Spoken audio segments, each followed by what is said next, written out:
Welcome to the deep dive. Today, we're digging into something really practical, handling medical emergencies. We've got this great guide, and we're pulling out the absolute key things you need to know. Think about it, that moment.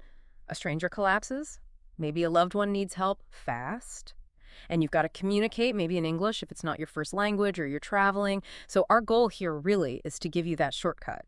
Confidence, effectiveness, right when it counts. Yeah, and what's really striking about the source material is, well, it goes beyond just words. It's about the psychology, almost. Yeah. How just a few specific phrases, said calmly, can genuinely change the outcome in these super high-stress moments. It's not really about being fluent, is it? It's about getting that critical info across, knowing what to say. Exactly. So let's jump right into a scenario from the guide. Picture this. You're in Central Park, nice day. Suddenly, someone nearby just collapses right there on the ground. Unconscious, not responding. Your heart's probably pounding. Yeah. It's the very first thing the guide says you got to do.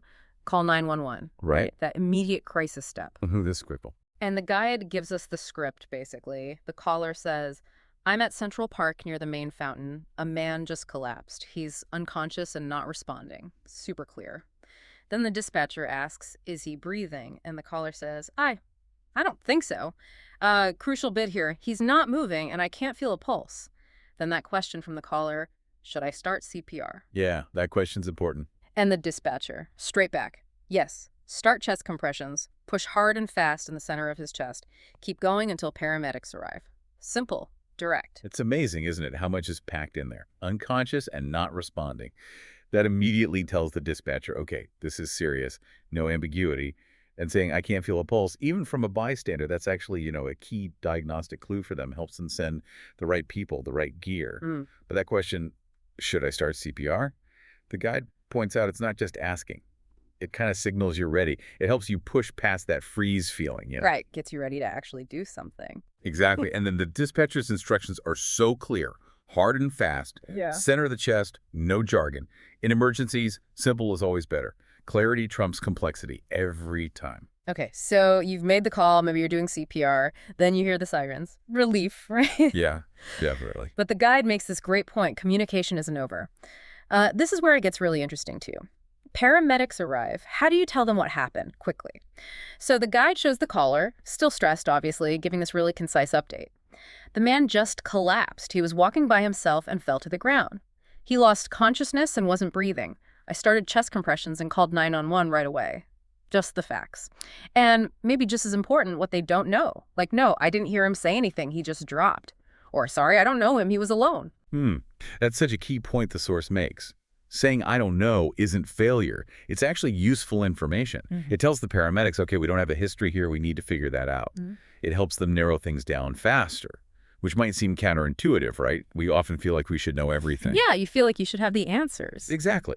But just sticking to the facts, what you saw, what you did, what you definitely don't know, and staying relatively calm while you say it, that lets the professionals take over smoothly.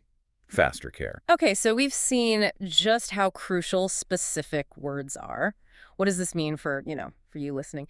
It means having those words ready. The source gives us some essential vocabulary. Like unconscious just means not awake, not aware. Simple enough. Unresponsive means no reaction. You touch them, you speak to them, nothing.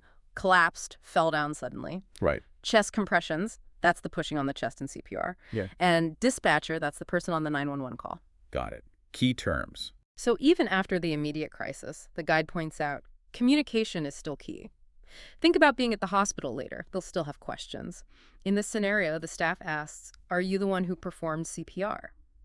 And the caller just says, yes, I was the first person to respond. He was unresponsive and not breathing. Again, factual.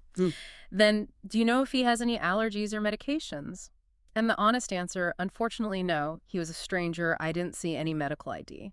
Important to check for that ID, though, if you can. Definitely. And then the nurse says something really powerful, something the guide highlights. You did the right thing. Quick CPR can double or triple someone's chance of survival. That validation is huge, isn't it? Yeah. But it also drives home the main message from this whole thing. You don't need to be a doctor. Yeah. Basic English, basic CPR. Yeah. They go such a long way. The really profound insight here, I think, is about staying calm and factual. Panic. It just gets in the way. Composure lets you deliver that vital info, and suddenly you're not just a bystander. You're like a crucial link in saving that person's life. Absolutely. So let's make this super actionable. We want you to walk away with a toolkit. Here are the top tips, straight from the source material. First, use simple, direct language. Forget fancy words. He's not breathing. She's bleeding heavily. Clear, short. Right. To the point. Second, be specific about location. Don't just say the park. Say, we're near the southeast corner of the park, next to the playground. Details matter. Yeah. Helps them find you fast. Third, follow instructions immediately. If the dispatcher says, start CPR, you start. Don't wait. Don't second guess. No hesitation. Crucial. Fourth, provide only facts. Seriously, don't guess about allergies or conditions unless you know. I don't know is a fact, too. We covered that one, yeah. Super important. And fifth, if it's safe and possible, look for a medical ID. A bracelet, a necklace, maybe a card in a wallet. It can be a lifesaver. Good checklist. And just to recap that essential vocabulary quickly, emergency, unconscious, responsive or unresponsive, pulse, chest compressions, CPR, dispatcher, paramedic, also good to know, bleeding, fracture, seizure, choking, asthma attack, allergic reaction, and of course, ambulance. That's a solid list. Finally, some ready-to-go sentence structures might help you feel prepared. I think he's having a heart attack. Or she's bleeding from her leg. For location, I'm at a corner of Main Street and Fifth Avenue. Describing what happened. He just collapsed without warning. Having those phrases handy can make a huge difference in the moment. Definitely. So wrapping this up, the big takeaways are speak clearly, act quickly, stay calm, and honestly, don't ever be afraid to step up and help. Your English doesn't need to be perfect. Trying is what matters. Thank you so much for joining us on this deep dive. Yeah, thanks, everyone. And maybe just one final thought to leave you with. Ponder this. How much impact can simple, clear communication really have in a crisis? We often underestimate it. But think about a few key phrases. Staying calm. It can literally turn you, a bystander, into a lifesaver.